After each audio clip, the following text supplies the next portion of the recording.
At 34,000 feet, Flight 718 was nothing short of ordinary, or so it seemed. The Boeing 737 glided smoothly over the jagged peaks of Colorado, its engines humming in a steady, almost hypnotic rhythm. Families dozed, earbuds in, eyes glued to screens. Businessmen typed furiously on laptops, and a child jabbed impatiently at the seatback in front of him. Outside, clouds stretched like molten silver and sunlight fractured across their edges. It was a serene morning, the kind of day that made flying feel almost peaceful. But serenity is fragile. Captain Richard Hayes, a seasoned pilot with 20 years in the cockpit, suddenly slumped forward. His head fell toward the instrument panel with a dull thud that echoed faintly to the first officer. The first officer's eyes widened. "Captain," he called, reaching out instinctively. There was no response. The autopilot, dutiful and unknowing, continued to hum, but its gentle corrections couldn't compensate for a pilot suddenly gone. In the cabin, passengers didn't notice immediately. A few people glanced up from their magazines and phones, confused by the abrupt silence over the captain's voice on the intercom. Then the seatbelt sign blinked red, and a ripple of nervous energy passed through the rows of passengers. Some chuckled awkwardly, assuming a minor technical issue. Others pressed their faces to the windows, trying to ignore the subtle lurch of the plane as it drifted slightly left, just enough to unsettle anyone with a careful eye. Near the middle of the plane, in seat 12C, sat a woman who didn't need to notice. She had already seen. Alina Cross, 29, American Marine, F-22 fighter pilot, was on leave, headed home after a short, exhausting trip to visit family. Blonde hair tucked under a baseball cap, sunglasses perched low on her nose, she looked like any other traveler. But those eyes, calm, calculating, trained to see danger in a split second, locked on the angle of the wing. She noticed the microlurch, the subtle imbalance that no ordinary passenger would register, and her gut told her something is very wrong. The first officer tried to rouse the captain, shaking him with growing panic. "Captain, sir, can you hear me?" But Hayes remained unresponsive, his face ashen. The first officer's hand hovered over the controls, unsure what to do. He was trained for emergencies, yes, but the reality of a fully incapacitated captain mid-flight hit differently than drills or simulators. His stomach knotted. He could feel the plane's minor drift growing more pronounced. Outside, clouds began to thicken, darkening against the morning sun. The instruments beeped in soft, warning rhythms. In the cabin, tension rippled like electricity. A mother held her child tightly, whispering assurances she didn't feel. A businessman froze mid-sip of coffee, staring blankly at the seat in front of him. Flight attendants moved cautiously, trying to maintain calm but clearly frightened themselves. Overhead, the ceiling lights flickered briefly as if the plane itself was aware of the crisis. Alina didn't move yet. She sat, fingers lightly tapping her knee, eyes trained. Her mind worked in rapid, precise sequences, cataloging every possibility. Medical, the captain could have a heart attack. Mechanical, less likely but always a risk. Turbulence, there was none severe enough to do this. She felt her chest tighten, not with fear but anticipation. She had been trained for impossible scenarios in simulators, in combat, in life-or-death situations at speeds and altitudes that civilians couldn't comprehend. But a Boeing 737, different, unfamiliar, and that was both terrifying and exhilarating. A flight attendant reached the cockpit door, her face pale. "We need a doctor," she called down the aisle, voice trembling. A wave of murmurs followed. Some passengers began searching frantically for others who might help. No one moved fast enough, or perhaps no one understood the stakes. Outside, the sky was changing. The clouds thickened, wind picking up as if nature itself sensed the imbalance inside the cabin. The first officer's hands shook. He glanced at the captain again, heartbeat flat, eyes unfocused. Hayes had never been more than an efficient, calm presence. Now he was gone. Panic whispered in the first officer's ear, urging him to freeze, to pray, to hope someone more capable would appear. And that's when Alina stood. The aisle seemed longer than it was. Passengers instinctively shifted aside, sensing her presence. There was something different about her posture, steady, commanding. Her eyes, hidden under her cap but bright with intensity, scanned the cockpit. She didn't hesitate. She didn't second-guess. Every step she took toward the cockpit was a declaration. I know what needs to happen. The flight attendant tried to block her. Wait, sir, Elena leaned close, voice low but unmistakable. I fly fighters, let me in. The words cut through the cabin like a knife. Silence fell. Passengers stared, eyes wide. The first officer froze mid-motion, dumbfounded. Fighters, like jets, military. The flight attendant hesitated. She had seen the determination in this woman's eyes. Something in that gaze said she was not bluffing, not in the slightest, not ever. The first officer glanced at the instruments. The plane was drifting more aggressively now, slight turbulence adding to the subtle chaos. The autopilot could only do so much. He swallowed hard. Okay, he said, voice tight. Let her in. The cockpit door opened. Elena's eyes swept the controls in a practiced, precise arc. She didn't pause. She slid into the jump seat. Hands hovered over the unfamiliar array of switches and dials, but her mind translated each control instinctively. Physics didn't change between aircraft, she reminded herself. Only the interface. Major Elena Cross, she said, almost casually. Marine aviator, exchange qualified on the F-22. Let's stabilize this aircraft. The first officer stared, heart hammering. An F-22 pilot, here, on my plane. It felt unreal. She didn't wait for questions. She gave calm, clear directions. Adjust flaps slightly. Increase throttles by a precise fraction. The plane responded. Slowly, terrifyingly, it steadied. Passengers in 12C's vicinity noticed the sudden tension shift, fear replaced by something else. Awe. One woman whispered, "She's saving us, isn't she?" Elena didn't answer. She didn't need to. The danger was still far from over. Clouds loomed. Alarms beeped faintly. The captain remained unresponsive. The autopilot hummed, but only as a mechanical echo of human skill. And outside, the storm wall ahead was growing, black and angry. Elena Cross had seen worse skis, had survived faster speeds, sharper turns, more lethal circumstances. But for the passengers behind her, this was the abyss. And for the first officer sitting frozen in disbelief, the abyss had a name now, 12C. The plane drifted left again, just slightly. But this time, someone was ready. Elena's fingers hovered over the throttle, her mind racing faster than the plane itself. She had never flown a commercial Boeing, but physics didn't change between aircraft, it just demanded respect. The first officer, pale and trembling, watched as she assessed every dial, every warning light, every gauge. "Do you have any experience with this model?" he asked, voice barely above a whisper. "Enough to keep it from killing everyone on board," Elena replied, her tone clipped, unyielding. She didn't have to boast. Her calm authority said it all.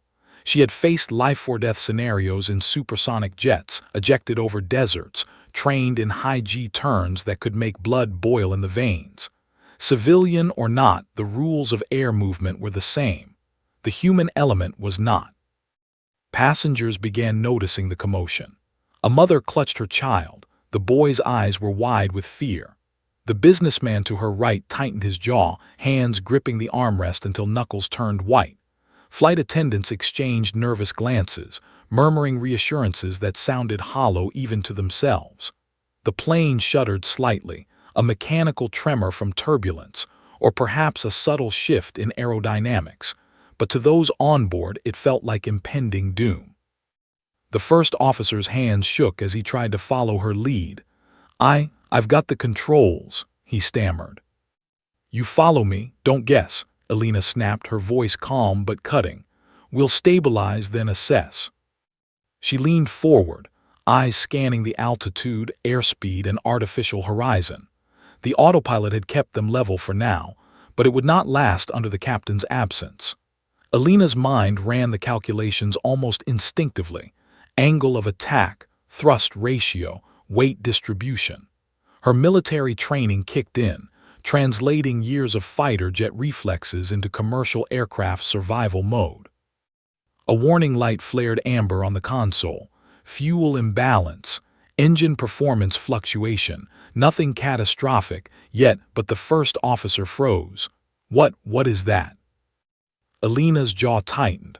One engine is underperforming slightly, not critical yet, but we cannot waste time. Do you trust me? He swallowed hard. Yes. Good, then listen carefully. We're going to adjust throttle and bank gradually. Follow my lead. She guided him with calm precision. The plane responded, tilting gently back to the center line. Outside, clouds thickened ominously. A storm system had developed faster than weather reports could predict. Dark streaks of rain began to appear on the horizon, and the wind gusted unpredictably. This was no ordinary flight adjustment, it was survival. In the cabin, panic began to rise. Oxygen masks had not dropped yet, but whispers of fear and disbelief spread like wildfire. Is something wrong? Are we crashing? What's happening? A teenage girl clutched her phone, scrolling desperately for news updates, while a man muttered a prayer he didn't even know by heart. Alina didn't look back. She didn't need to. The fear behind her eyes only strengthened her resolve. The first officer attempted to relay information to air traffic control. Flight 718, we've lost the captain, his words faltered. The weight of reality hit him in full. He was supposed to command this plane, but instead, a passenger, a stranger to commercial aviation, had taken over. Alina listened, her mind racing. Air traffic control gave a string of instructions, vectors, and altitudes. Too late. The storm was growing too fast, too powerful. South, she muttered under her breath, making the decision instantly. We can't make Denver, divert, now. The first officer looked at her, desperation clear. South, but that airport is small, short runway. Alina's eyes sharpened. We have no choice, trust me. Follow instructions precisely. One mistake and we don't survive. Lightning forked across the clouds, illuminating the panic below. Passengers braced, gripping seatbacks, some screaming softly. The plane shuddered violently in response to a sudden gust. The first officer's hands froze mid-throttle adjustment. Alina's calm voice cut through the chaos. Bank left 5 degrees. Increase throttles 20%. Now. The plane obeyed, responding to her commands with a reluctant compliance.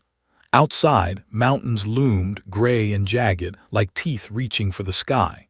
The aircraft drifted perilously close to the higher peaks before Alina corrected the course. The first officer, wide-eyed and pale, began to understand. This was not just flying. This was combat in the sky. We're not out of danger, Alina said, voice steady.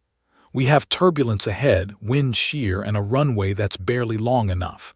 Everyone needs to stay calm, or they won't survive. Her words, calm yet authoritative, carried weight. Passengers clung to their seats, some praying, others crying, but the panic began to focus rather than spread. The flight attendants, seeing Alina's unshakable composure, rallied slightly, reinforcing seatbelts and calming children. Another warning flashed. Hydraulic pressure dropped slightly. The first officer looked at her, alarmed. Alina scanned the instruments. It was minor, manageable. But in combination with the storm, altitude, and passenger load, it could escalate rapidly. She calculated angles, throttle adjustments, descent rates, and wind corrections, simultaneously. Every muscle in her body tensed, yet her face betrayed none of it. Listen, she said, snapping him into focus. We descend gradually. We're aiming for the southern airstrip. I need you to follow my instructions exactly. No improvisation. He nodded, swallowing the lump in his throat. Alina's hands flew over the controls, toggling switches, adjusting trim, and feeding commands to the first officer. She had no luxury for hesitation. Every second counted. Outside, the storm grew more violent. Rain lashed the windows, winds whipped the fuselage, and thunder rolled like artillery. Passengers felt the plane tilt suddenly. Screams erupted. Some clutched each other, others whispered frantic prayers. Alina's calm, commanding voice cut through the roar of fear and wind. "Brace. Maintain posture. This is a controlled descent." Time seemed to stretch and compress simultaneously. Minutes felt like seconds. Alina's mind raced through every emergency protocol she'd learned, every landing maneuver she'd executed in F-22s, every life saved through split-second decision-making.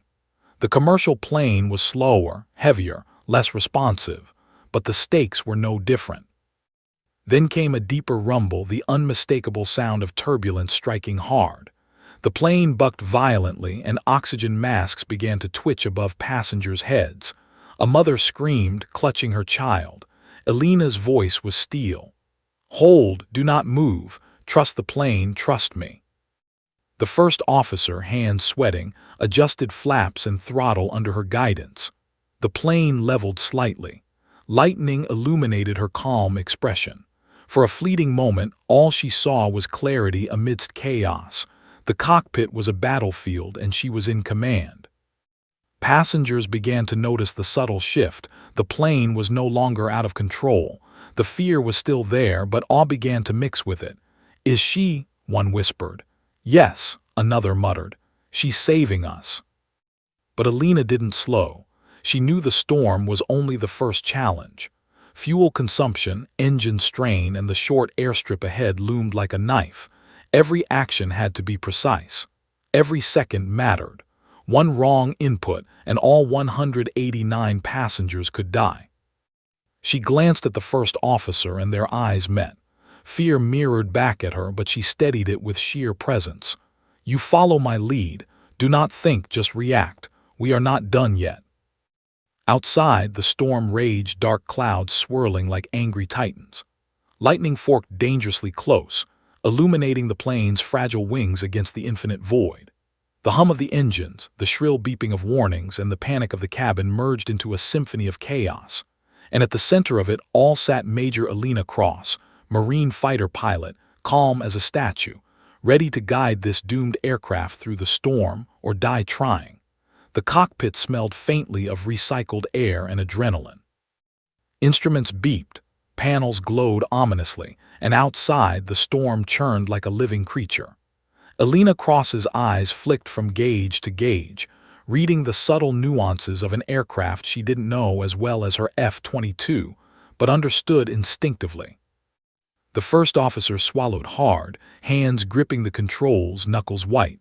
I don't know if I can." "You can," Alina interrupted, her voice low, unwavering, a lifeline in the chaos. "Follow me. Mirror my inputs.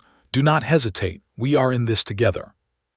He nodded, a tremor running down his spine, and she began issuing commands. "Adjust rudder 3 degrees left. Increase throttle 2%. Flaps at 15. Adjust pitch by half a degree." Each adjustment was precise, surgical, and communicated with a confidence that cut through the storm's roar. Outside, the clouds thrashed violently. Rain lashed the fuselage. Lightning cracked the sky above like whips of molten silver. The plane bucked, forcing passengers to press their foreheads against tray tables, clutching seatbacks, praying silently. Alina ignored the shaking, focusing solely on what mattered: altitude, airspeed, angle, and the fragile survival of 189 souls. "This engine," the first officer began, voice cracking. "Engine is fine," she cut him off. "Underperforming, slight, manageable, focus. The storm will challenge us, not kill us, unless we freeze." A bolt of lightning illuminated the cockpit. The first officer flinched instinctively, then watched in awe as Alina's calm, unblinking gaze remained locked on the horizon line. She assessed the storm, predicting wind gusts and turbulence, calculating angles and vectors in real time. It was combat instinct, honed in supersonic jets over deserts and oceans, translated now to a civilian aircraft teetering on the edge of disaster. ATC crackled over the radio. "Flight 718, we show severe weather ahead. Recommend diversion to Southern Regional Airstrip. Runway is short, approach tricky, wind shear possible." Alina's eyes narrowed. "Exactly what I was thinking," she muttered. Her mind worked faster than any computer: fuel levels, weight distribution, engine performance, passenger count, weather pattern, runway length. She ran the calculations mentally faster than anyone outside the cockpit could follow. Then she made the decision. South it is, prepare for descent. The first officer hesitated, panic shimmering in his wide eyes. South, but the airstrip is short, very short. Are you sure? I am sure, Elena said, voice hardening with steel. We don't have a choice, trust me. Trust the plane, trust me. The descent began. Outside, the storm intensified. Turbulence slammed the fuselage, shaking the plane like a rag doll. Passengers screamed, some vomiting, some sobbing. Flight attendants gripped rails, faces pale, their hands trembling. The oxygen masks remained stowed, but the fear in the cabin was palpable. Bank 5 degrees left, adjust throttles, increase by 3%. Elena's instructions cut through the chaos. The plane responded, slowly, carefully. The first officer mirrored her movements, marveling at her precision. She guided him like a maestro, every input deliberate, every adjustment calculated. A sudden jolt threw the plane sideways. The fuselage groaned. Elena didn't flinch. Wind shear, correct immediately. Rudder right, ailerons left, pitch down slightly. The plane lurched but stabilized. Outside, lightning struck close, illuminating the sheer cliffs and jagged mountain peaks racing toward them. The first officer's voice trembled. I've never done anything like this. I don't know if. You do, Elena interrupted again. You follow instructions, that's all. Hesitation kills. She scanned the runway coordinates from ATC. Visibility was nearly zero. Rain pelted the windshield like bullets. The southern airstrip appeared on the horizon, a faint strip of lights barely visible through the storm. Its short length and surrounding terrain made it nearly impossible for a Boeing 737 to land safely. Yet Elena's mind calculated the approach with precision. Prepare for final approach. Flaps 20. Gear down, stabilize altitude, hold pattern if necessary, but we cannot waste fuel. The first officer's hands shook violently. Elena reached over, steadying his movements.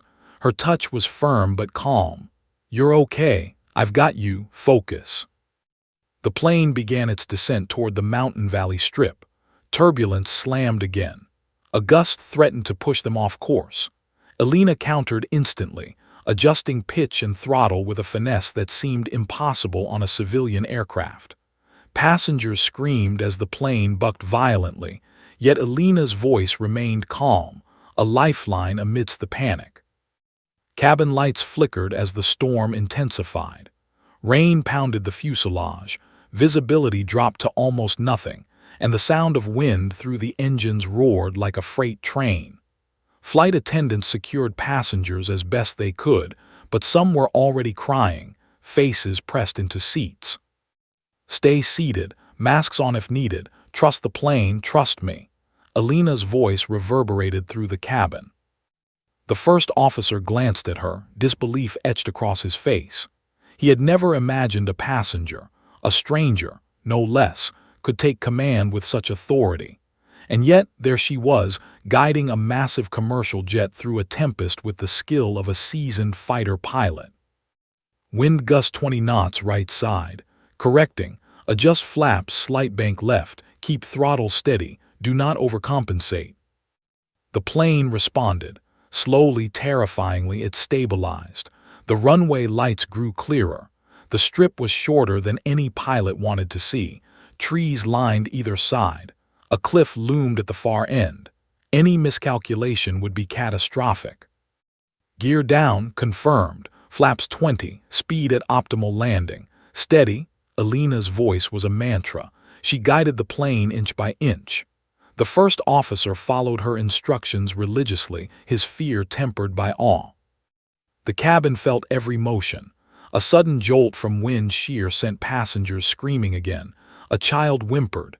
A businessman's face went pale, but Elena's calm was absolute. We are almost there, trust me. Thunder crashed. Lightning struck dangerously close. Rain blinded the windows. The runway seemed impossibly distant.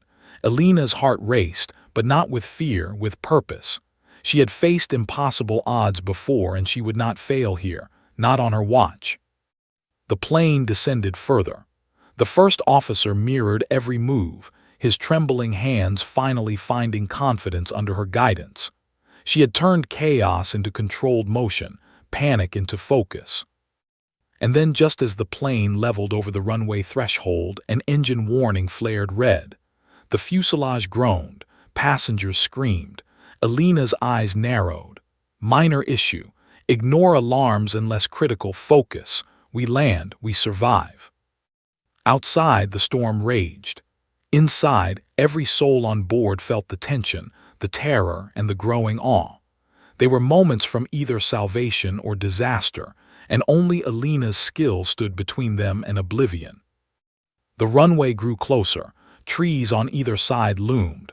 The short strip meant there would be no margin for error. She calculated angles, descent rates, and landing speed with perfect precision. Every second counted. "Brace yourself," she whispered. The plane teetered, balanced on the edge between controlled flight and chaos. The southern airstrip loomed through the storm, a thin ribbon of light barely visible amid torrents of rain and jagged flashes of lightning. To anyone on board, it seemed impossibly distant, a fragile promise against a sea of chaos. The plane trembled violently as crosswinds buffeted it from both sides, the fuselage groaning under the assault. Alina Cross's jaw was set, eyes sharp, scanning instruments and horizon simultaneously. Every decision she made now would determine life or death for 189 people. The first officer's hands shook uncontrollably on the throttle. "We're too high, too fast," he stammered. "You adjust. Follow my count," Alina said, calm and unyielding. "Throttle down, pitch down, 1, 2, 3. The aircraft responded, nose dipping slightly, airspeed reducing. She kept her voice clipped and steady, guiding him through each micro-adjustment. Outside, lightning forked perilously close, illuminating the mountains and trees surrounding the runway. The passengers screamed again as the plane lurched violently to the left. A mother pressed her child into the seat in front of her, rocking back and forth. The child's small hands gripped her shoulders. Flight attendants shouted instructions over the roar of the engines, some nearly knocked off balance by the violent gusts. But through all the chaos, Alina's voice cut like steel. "Hold steady. We will land." ATC crackled through the radio, static masking their concerned voices. Flight 718, wind shear reported at final approach. "Strong gusts. Adjust your descent vector immediately." Alina's eyes flicked to the instruments. She calculated the angle, throttle, and descent rate instantly. Correcting. Rudder slight right. Flaps increment to 25. "Do not overcompensate," she ordered, her voice calm, measured, precise. The first officer mirrored her movements, hands trembling but obedient. Another jolt. The fuselage groaned. Oxygen masks popped out, dangling over startled passengers, who clutched them without even pulling them down. Rain struck the fuselage with a deafening roar, wind flung the plane sideways, and lightning illuminated the terrifying drop-off cliffs beyond the end of the runway. Alina didn't flinch. She had been here before, not in civilian planes, but in jets far more unforgiving, facing impossible odds. Her hands moved over the controls like extensions of her mind, subtle, precise, unwavering. "Throttle steady. Hold nose slightly down. We are stable. Focus on alignment with the runway." The first officer nodded, swallowing his fear, following her lead. The plane's descent slowed, the wobbling lessened, and the runway lights grew marginally clearer. Still, the strip was dangerously short, hemmed in by trees and cliffs. One miscalculation, one misjudged gust, and the plane would veer off, tumbling down the mountainside. Alina's mind raced. She ran through her mental checklist. Landing speed, check. Flaps, adjusted. Throttle balance, correct. Wind vectors, anticipated. Passengers, frightened but alive. Emergency cruise at the airstrip, unknown. There was no time to wait for confirmation. She had to trust her calculations, her instincts, her skill. "Prepare for landing," she said, her voice calm but commanding. "Brace, hold tight." The first officer's voice cracked. I can't believe this. You're actually doing this." Elena shot him a glance over the console. "Focus. Nothing else matters now." The plane descended further. Rain lashed windows, gusts pushed the wings violently. The fuselage groaned with every microshift. Lightning split the sky above, revealing the jagged mountains and the perilous strip of asphalt that was their target. The passengers screamed again, some in panic, some in disbelief, clinging to their seats and seatbacks. Flight attendants shouted, trying to maintain calm, but the sound of the storm drowned them out. And yet, through the chaos, Elena's voice cut like a lifeline. "Keep calm, we are almost there." The first officer adjusted throttle and pitch under her guidance. "Rudder slight right, flaps 25, descent vector steady," she instructed. The plane responded almost obediently, fighting against the storm's fury. She could feel the aircraft fighting back, the wind trying to toss it aside. Her heart rate climbed, but her face remained calm, every movement precise. This was the apex of every flight she'd ever commanded, the test she didn't know she'd be summoned for. "Prepare for final flare," she said, voice steady. "Focus on the lights. We hit the runway perfectly or not at all." The first officer's hands shook, but he adjusted. The plane descended toward the asphalt, wings level, flaps fully engaged, nose just high enough to avoid a rough first contact. Lightning flashed. Rain whipped against the fuselage. Turbulence slammed the plane sideways. And then, just when it seemed impossible, the wheels touched. The landing was violent, far from smooth, but controlled. Tires screeched on wet asphalt, brakes smoked, and the fuselage shuddered with the impact. Passengers gasped and screamed simultaneously, some in fear, some in relief. Elena adjusted rudder and throttle to maintain alignment, knowing that even now, one misstep could send them veering into the cliffside beyond the runway. The first officer's jaw dropped. You did it," he whispered. Elena didn't respond. She kept the plane steady, brakes engaged, throttles adjusted, until they slowed to a complete stop, inches from the gravel beyond the strip. The storm raged, but inside the plane, a heavy silence fell, broken only by the shallow, shaky breaths of the passengers. Some began sobbing, hugging their neighbors. Others clapped softly, disbelief and relief mingling in the air. Flight attendants helped stabilize passengers, some shaking themselves, trying to appear composed. And through it all, Elena remained seated, scanning the instruments, ensuring there were no hidden issues, no remaining threats. ATC called again, their voice trembling with relief. "Flight 718 confirmed safe landing. Are you alive?" "Yes," the first officer said, his voice shaking. "Thanks to her, she saved us all." Elena finally allowed herself a brief exhale. Her fingers relaxed slightly, but there was no time to celebrate. Emergency crews would reach the plane any second, medical teams on standby for the unconscious captain, and any passengers injured in the turbulence. The first officer turned to her, eyes wide. "Major Cross, Not now," she said quietly. "Focus on safety, we are not done." Passengers were beginning to murmur, some standing cautiously, craning to see the heroic figure who had landed them safely. Cameras came out. Phones recorded her face, her calm posture amid chaos.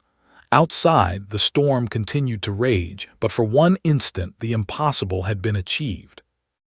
And yet, as she finally unbuckled her harness, a new tension crept in. The emergency crews had arrived. Military police waited, their presence almost foreboding. One officer stepped forward, voice low but firm. "Major Cross, headquarters wants to speak with you immediately." Elena's heart skipped a beat, not from fear but anticipation. This was far from over. She had saved lives, yes, but she had broken protocol, acted outside civilian airspace authority, and taken command in a commercial flight. What would the consequences be? Praise? Reprimand? Military inquiry? She didn't know.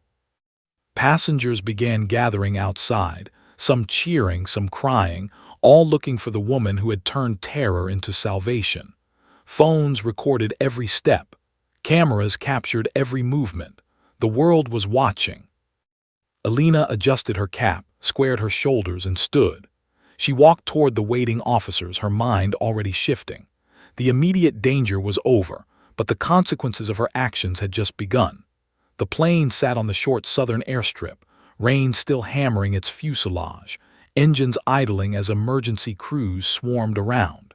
The deafening roar of the storm was now punctuated by flashing lights, sirens, and the distant whine of helicopters. Passengers, still trembling, began to realize they were alive, and slowly, that realization rippled through the cabin like electricity. Alina Cross remained seated in the cockpit, her hands on her knees, breathing in the recycled air with a measured rhythm. The first officer sat beside her, still pale, voice shaking, disbelief etched into every line of his face. I don't even know how to thank you," he muttered. Alina shook her head lightly. "No time, Captain first, everyone else second, we are not finished." The captain, Richard Hayes, was being lifted carefully from the cockpit, paramedics working over him. His face was pale, but his chest rose and fell steadily. He was alive, though barely. Alina watched, her eyes sharp. She had stabilized the plane, landed it, but life wasn't a simulation. She could not relax yet. Passengers slowly started to peer out the windows. Some clutched their children, still shaking. Others held each other, tears streaming down faces now flushed with relief. The flight attendants moved efficiently, guiding passengers toward the rear doors, preparing for evacuation if necessary. Chaos had given way to cautious optimism, but fear still lingered in every tense posture. One woman, a mother of 3, stumbled toward the aisle, her voice shaking. I thought we were done for. Who saved us?" A teenager whispered, "She's the one. The lady in 12C, she's a fighter pilot." The word spread like wildfire. Passengers craned to see Alina, who had finally stepped out of the cockpit. Wet from rain and sweat, disheveled from hours of intense concentration, she looked every bit the unlikely hero. Yet there was no arrogance, no posturing, only calm, quiet authority. Paramedics and emergency personnel began to check on each passenger. Minor injuries were treated immediately, bruises, bumps, shock, but no serious harm. Alina assisted where she could, guiding some passengers down the steps, offering a reassuring presence to the frightened. She had faced far more lethal situations in the air, yet the human fear here carried a weight unlike any combat zone. The first officer stood beside her now, shaking slightly. "You didn't just land the plane, you controlled the storm. You kept us alive. Everyone owes you their lives." Alina's gaze shifted back to the captain being tended to on the tarmac. Her expression softened briefly. "He's a strong man. He'll pull through. We just need to make sure no one panics during extraction. That's my job now." The passengers began murmuring among themselves, some crying openly, some quietly acknowledging her with nods or whispers of gratitude. Phones were out, cameras capturing every detail. Alina knew that by morning this story would be everywhere. She didn't care. She had a job to finish first, ensure everyone exited safely. Outside, the storm showed no signs of relenting. Rain continued to fall in torrents, wind gusts slapping the fuselage. A helicopter hovered nearby, lights scanning the runway. Emergency crews moved quickly, but the environment remained treacherous. Even now, danger lingered. Alina walked through the cabin, checking on passengers. Her voice was calm, instructive. "Keep moving, one step at a time. Stay seated until cleared. We're almost done." A man leaned forward, tears in his eyes. "I never imagined a passenger could. You saved all of us." Alina gave a brief nod. "It's not about me. It's about following the correct procedure, keeping calm, making decisions when others cannot." The first officer watched her, still shaking but learning a profound lesson in courage and presence of mind. "I've flown thousands of hours, but I've never Never seen anyone handle this with that kind of precision. You're remarkable." Alina offered no words of pride. Instead, she glanced at the paramedics lifting the captain into an ambulance. Her expression was steely. She knew the ordeal wasn't over, not yet. Every emergency call, every landing, every crisis had a follow-up. Protocols, reports, and now military involvement awaited. One flight attendant approached her cautiously. "Miss Major, what happens now?" Alina exhaled slowly. "Now we make sure everyone is safe. Then we face the consequences. But we've bought everyone time, that's all that matters." Passengers began trickling down the steps under the watchful eye of emergency crews. Children clung to parents, couples held each other tight, some leaning against strangers in a shared moment of relief. Cameras clicked, phones filmed, and whispers of F-22 pilots spread like wildfire. Alina helped guide a young mother and her child. "You're safe now, just follow the crew." Her voice was firm but soothing. The mother nodded, tears streaming, and thanked her repeatedly. Nearby, the first officer finally found a moment to breathe. He looked at Alina and said softly, "I don't know how anyone will ever repay you. What you did, it's beyond words." Alina shook her head. "You don't repay life, you save it, that's enough." The captain, now stabilized on a stretcher, gave a faint nod as he recognized her. Though unconscious moments ago, his eyes now held a mix of gratitude and bewilderment. The paramedics secured him and began moving him toward an ambulance. Alina watched, ensuring no one tripped or panicked in the narrow space.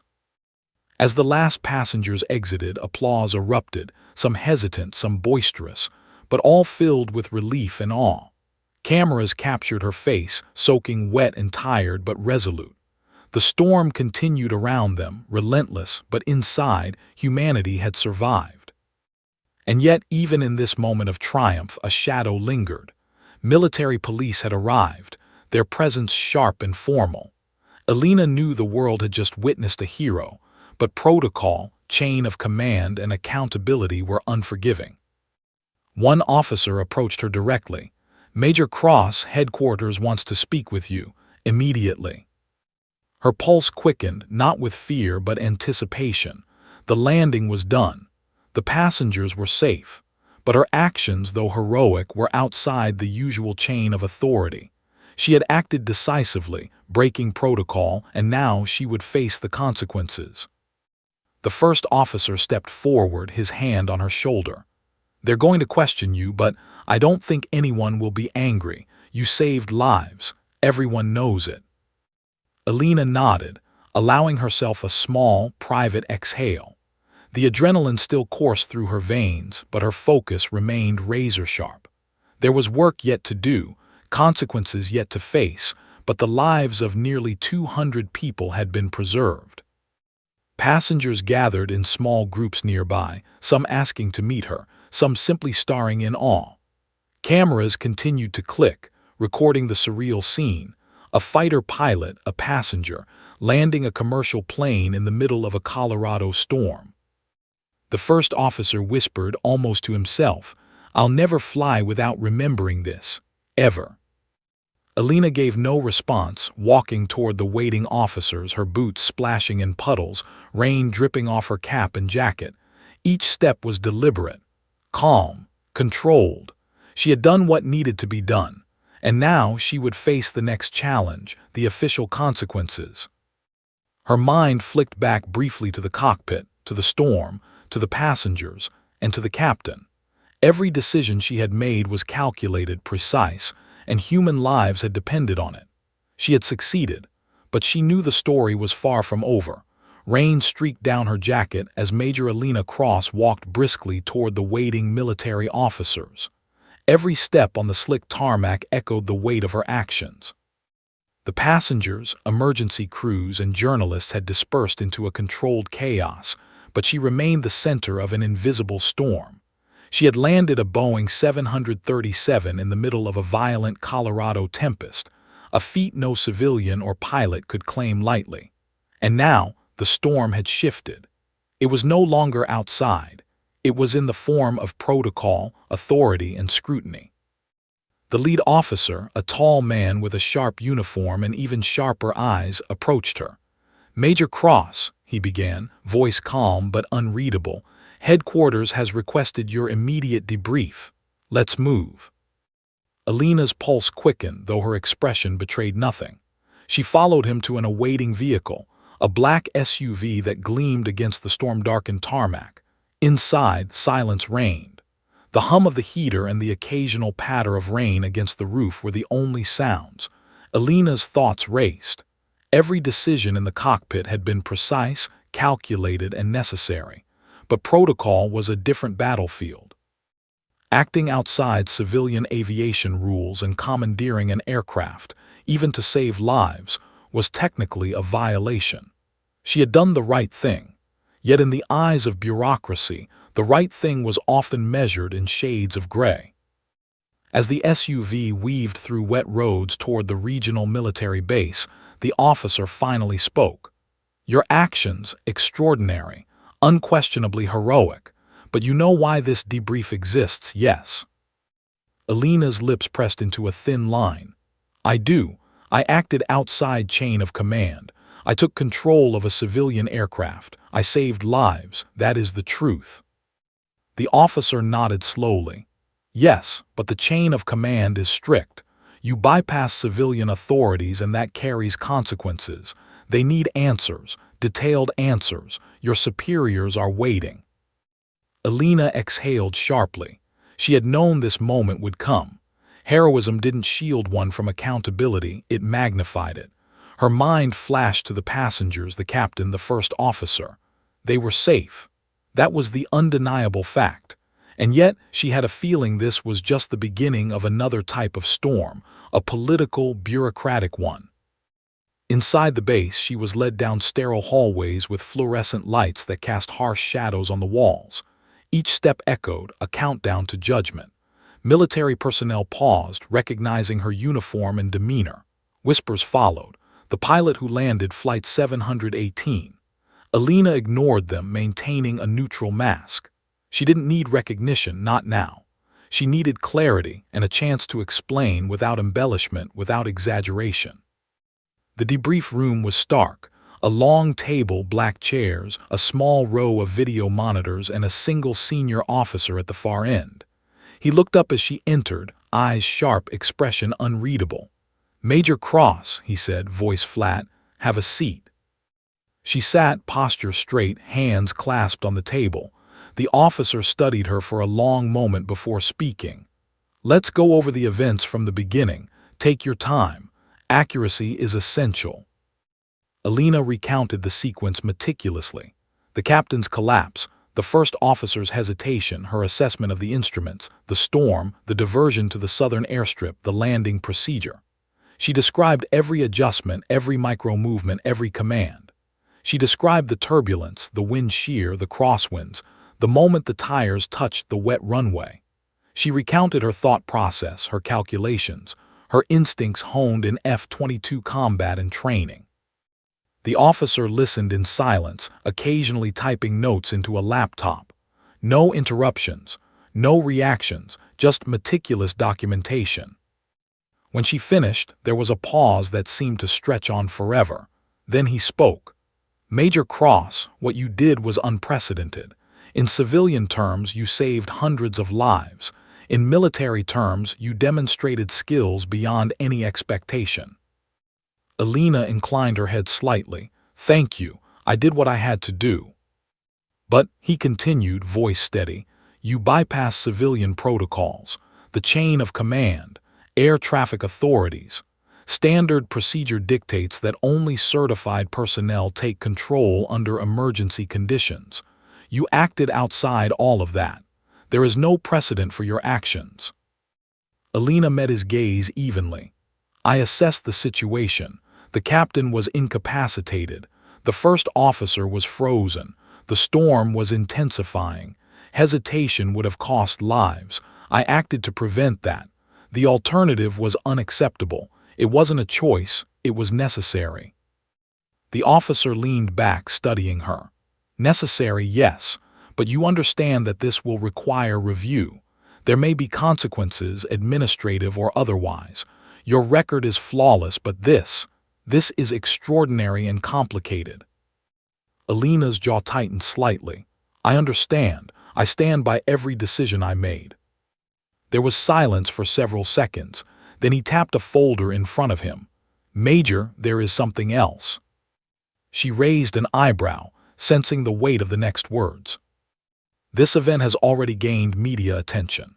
The footage, the passenger accounts, the emergency crews, they're all reporting the same thing. You saved Flight 718. This will become national news within hours. Public reaction will be intense, both positive and negative. Your actions may be lauded or scrutinized. Either way, it is out of your control now." Alina exhaled. "I'm aware. I care only that the passengers were safe." The officer nodded. "Your humility is noted, but headquarters wants you to provide a detailed report, technical, operational, and personal. They want to understand everything, your decision-making, your timing, your calculations. And yes, they want to understand why a fighter pilot was a passenger on a commercial flight in a storm." Alina suppressed a wry smile. The irony wasn't lost on her. She had trained to survive impossible odds in jets capable of breaking the sound barrier, yet her heroism was now defined by a Boeing 737 and a passenger seat. "Understood," she said simply. He continued, voice deliberate. "Major, you may be called to testify before both military and civilian aviation boards. You may be asked about protocol violations, chain of command breaches, and civilian safety concerns. And you may be asked about your potential role in future civilian-military emergency integration protocols." Alina's mind raced. She had saved lives. That was undeniable. But the bureaucracy of recognition and accountability was relentless. She had entered a civilian space with military training. She had acted decisively and successfully. But now she faced a new kind of challenge, navigating the politics, procedure, and scrutiny of her heroism. Finally, the officer leaned back and said, "Major Cross, for now, you are cleared to return. But headquarters wants a full debrief within 24 hours. Prepare yourself. The public, the media, and the chain of command will want answers." Alina nodded, standing. Her body was stiff from hours of tension, adrenaline still coursing through her veins. She exited the room, taking a deep breath. Outside, the rain had lightened slightly, the storm still present but less menacing. The passengers were being guided to buses, cameras flashing, the world beginning to take notice. As she stepped into the dim light of the base's parking area, she felt a strange mixture of exhaustion and clarity. She had saved lives. That was concrete. Recognition, protocol, consequences, they were irrelevant to the fact that people had walked away alive because of her actions. The first officer approached, still pale but now holding a folder of notes. I don't know how to thank you properly," he said. "You saved everyone. I will never forget this." Alina inclined her head. "Just make sure the passengers are safe. That's all that matters." He nodded, understanding the quiet gravity of her words. And as she walked toward the waiting vehicle that would take her back to temporary quarters, she knew this was far from over. The world had witnessed her heroism, but the storm of accountability, media scrutiny, and official investigation had just begun. Her thoughts flicked briefly to the passengers, the captain, the first officer, and the storm itself. Each had been a test. Each had been survived. And now she would face the next test, not of skill, but of diplomacy, patience, and navigating a world that demanded answers, recognition, and justification. Alina exhaled deeply. She had survived impossible odds before. She would survive this too. The storm had passed over the airstrip, leaving a gray, dripping silence in its wake. The passengers of Flight 718 were now in buses, blankets draped over trembling shoulders, journalists swarming, cameras flashing, microphones thrust into faces. Everywhere, conversations were full of awe, disbelief, and whispered heroics. and at the center of it all stood the woman who had taken the impossible, turned it into survival, and stepped into legend, Major Elena Cross. The moment she emerged from the base vehicle, phones raised, cameras flashing, she felt the weight of public attention pressing down. People craned to see her, whispering, some crying quietly, others cheering. The mother clutching her child from earlier broke into tears at the sight of her, running forward to embrace Elena with trembling arms. "You saved my children," she said, voice cracking. "I don't even know how to thank you." Elena bent slightly, placing a reassuring hand on the woman's shoulder. "They're safe," she said simply. "That's all that matters. Everything else is noise." But the noise had already begun. Journalists crowded around, shouting questions, scribbling notes, cameras capturing every detail. "Major Cross, how did you land the plane? Were you scared? Do you have any regrets?" Elena maintained her composure. Her answers were measured, precise, and unwavering. "I did what I had to do. The focus was on passengers. That was the only priority." Some reporters seemed stunned by the simplicity of her response. Others pressed harder, sensing a deeper story. "But you're a fighter pilot. How does a Marine F-22 pilot end up saving a commercial flight in a storm? What does that say about training and preparedness?" Elena glanced briefly toward the buses where passengers were being helped. She could feel the pressure mounting, not from the storm, but from the expectation. Every eye, every camera lens, every whispered conversation expected a hero's tale. But this was no simple story. Heroism had consequences. Every choice she had made was scrutinized in a legal, military, and emotional context now. Meanwhile, passengers had begun to notice one another gathering in small groups. Some were hugging strangers, shaken from adrenaline yet filled with relief. Others were recounting their experiences, pointing toward the cockpit, pointing toward the Major herself. "She was amazing," one man whispered. "She never panicked. She just controlled everything." A teenage girl from 12F, eyes wide, approached cautiously. "Are you really an F-22 pilot?" she asked, voice trembling. Elena nodded. "Yes, but right now I'm just someone who helped land a plane safely." The girl's eyes widened. "That's incredible." Elena smiled faintly. "The real heroics are staying calm when everyone around you is panicking. That's what matters. Not the jets, not the training, just the ability to make decisions that save lives." As she spoke, the media circle tightened, recording every word. Journalists scribbled furiously, trying to capture the essence of the story. Cameras flashed. Helicopter blades whirred above. It was chaos, but controlled chaos, mirroring in some ways the storm she had navigated hours earlier. Then the first officer approached, visibly nervous. "Major, they're interviewing passengers now. They're all saying the same thing. You need to, I don't know, see this." Elena followed him to the waiting area where a line of passengers and crew were giving statements to local reporters.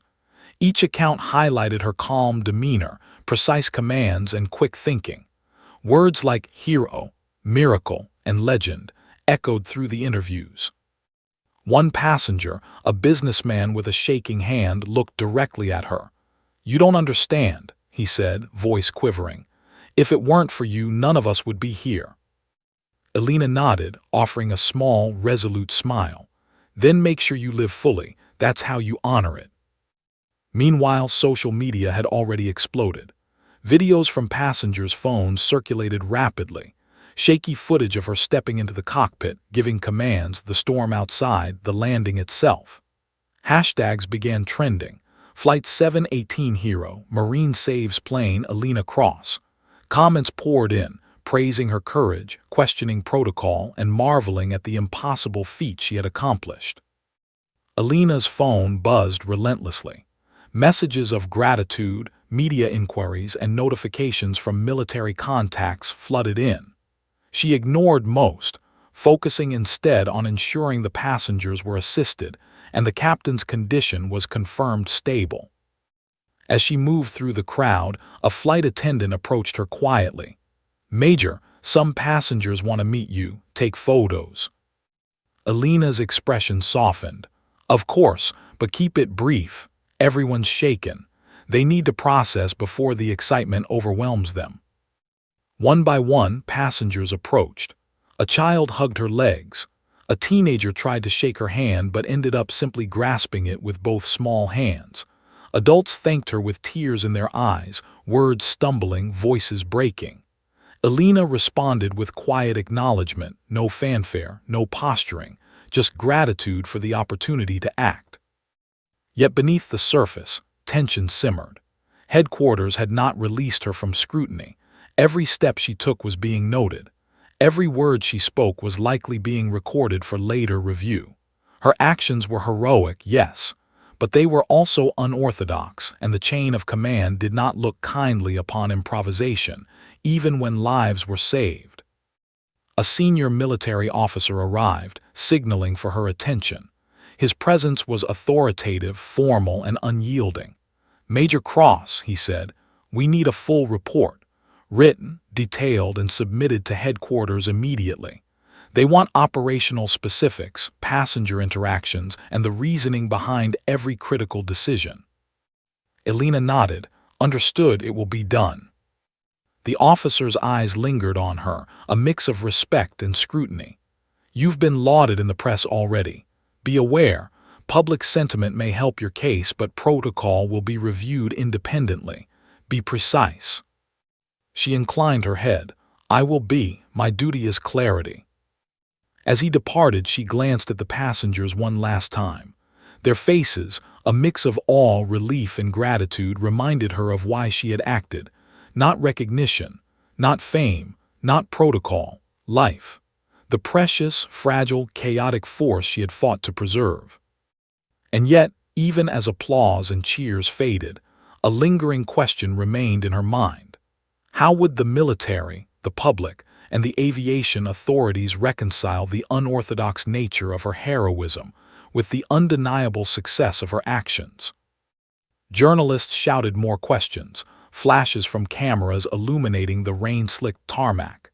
She answered each with calm precision, never giving more than was necessary, never indulging in exaggeration.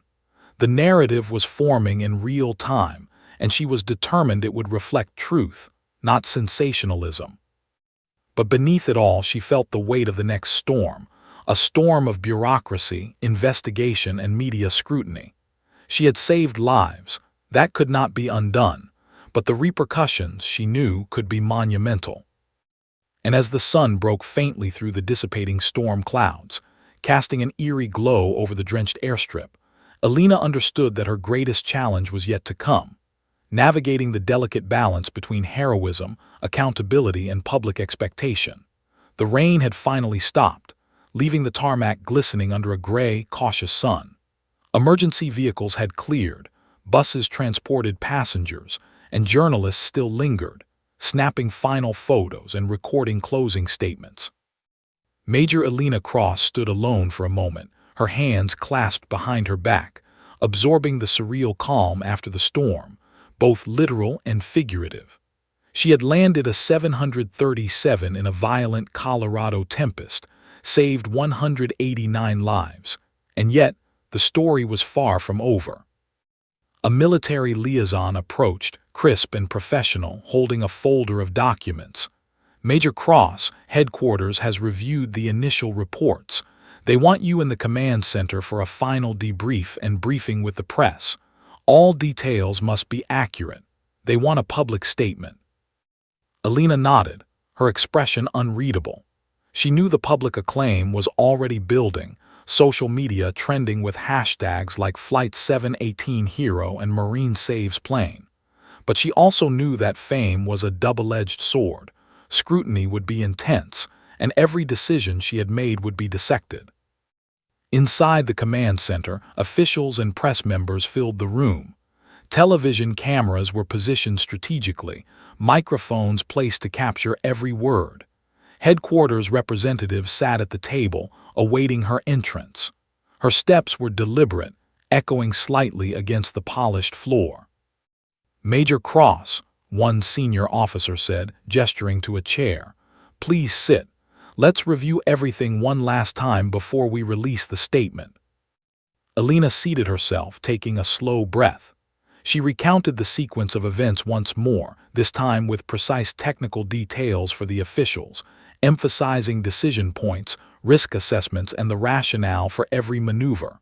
Her voice was calm, measured, precise. Even in front of the media, she spoke without ego, focusing entirely on the passengers and crew. The room was silent, hanging on her words. The storm outside had ended, but the intensity of the narrative held everyone in suspense. The officials nodded, checking their notes, acknowledging her competence, yet aware of the bureaucratic implications. Finally, the press briefing began. Alina stepped to the podium, eyes scanning the crowd. Cameras clicked, lights flashed, and the room held a breathless silence. "Yesterday," she began, voice calm but strong, Flight 718 faced a life-threatening emergency. The captain was incapacitated, and the co-pilot required guidance under extreme conditions. With the cooperation of the crew and following calculated decisions, the aircraft was safely diverted and landed on a short, challenging airstrip. All passengers and crew survived. She paused, letting her words sink in. Cameras clicked, reporters scribbled. Her words were simple, devoid of embellishment, yet carried the weight of truth. "I want to emphasize," she continued, "that heroism is not defined by accolades, medals, or recognition. It is defined by staying calm, assessing the situation, and making decisions that preserve life. That is what mattered then, and what continues to matter now." Questions flooded in. Were you scared? Do you feel like a hero? What went through your mind during the storm? Alina answered succinctly, calmly. "Fear is irrelevant when lives depend on you. Focus, preparation, and decisiveness are what matter. I did what anyone trained to handle emergencies should do." Her words resonated. Passengers, testimonials previously recorded, amplified her message. Emotional stories of children clinging to parents, passengers screaming in terror, and flight attendants struggling to maintain order flooded news networks. Alina's calm, her precision, and her courage became the narrative thread tying all accounts together. Later, she was escorted to a quieter room, where the captain, Richard Hayes, now recovered enough to meet her, awaited. He stood as she entered, eyes wide with awe and gratitude. "Alina, I don't know what to say," he stammered, voice thick. "You saved us all. You saved my life. I am forever in your debt." Alina smiled faintly. "You did your best. I just guided. That's all anyone could do under the circumstances." Hayes shook his head, emotion breaking through. "No, you did more than guide. You executed the impossible. Without your actions, there's no chance anyone walks away alive.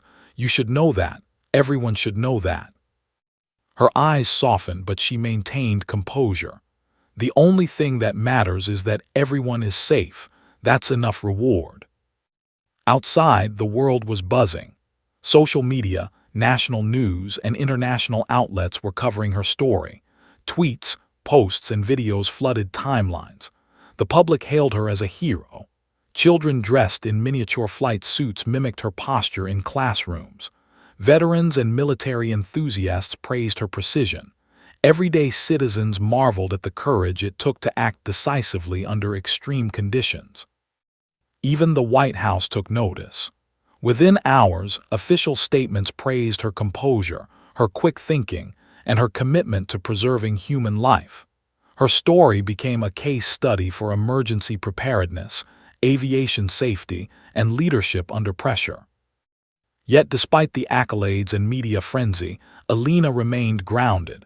She spent hours reviewing technical reports, debriefing with officials, and assisting authorities in reconstructing the flight's events for records and training purposes. Her focus was unbroken. Her mission remained clear: learn, improve, ensure no one is unprepared in the future. In the evening, as the storm clouds dissipated completely, Alina finally had a moment alone. She walked along the tarmac, reflecting on the day. Rain puddles mirrored the fading light, the glow of emergency vehicles still flickering in the distance. The adrenaline had faded, leaving an unusual calm, an almost surreal quiet after chaos. Her phone buzzed. Messages of thanks, congratulations, and inquiries continued.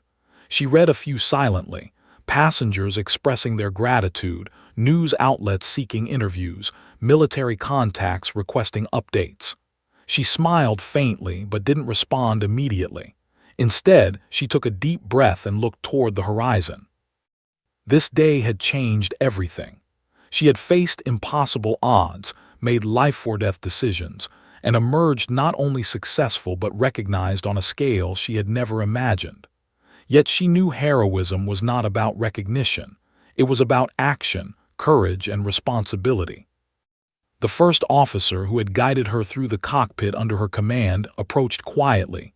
"Major, thank you," he said softly, "for everything. I'll never forget this."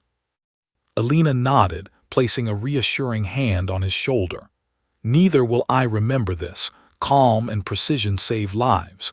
Never forget that, and you'll always be prepared." As night fell, the emergency crews left, the passengers returned home, and the media frenzy gradually moved on to the next story. Alina remained alone, reflecting on the day's events. She thought of the storm, the cockpit, the passengers, and the captain. She thought of every decision, every second, every instinct that had brought everyone safely to the ground. And she understood something fundamental. Heroism was not about the awards, the fame, or the recognition. It was about doing the right thing, decisively, under impossible pressure, and living with the consequences. In the days that followed, she received recognition from military and civilian authorities alike. Medals were considered, commendations drafted, and public honors planned. The passengers sent letters and videos of gratitude. News stories recounted every detail. But Alina remained focused on the lessons learned, training others, and preparing for the next mission, whatever form it might take. And yet, deep down, she knew that despite the accolades, the calm acknowledgement, the public celebration, the real victory had already been won in the cockpit, in the storm, in the decision to act when hesitation would have cost lives. The story of Flight 718 would be told for years. Of a storm, a failing captain, a hesitant co-pilot, and a passenger who revealed herself as an F-22 Marine pilot, stepping into destiny with courage, precision, and humanity. Alina Cross walked away from the airstrip one last time, rain-soaked and exhausted, yet filled with quiet satisfaction. She had faced the impossible. She had saved lives, and she had done it with integrity, courage, and unwavering calm. The world called her a hero. She simply called it her duty.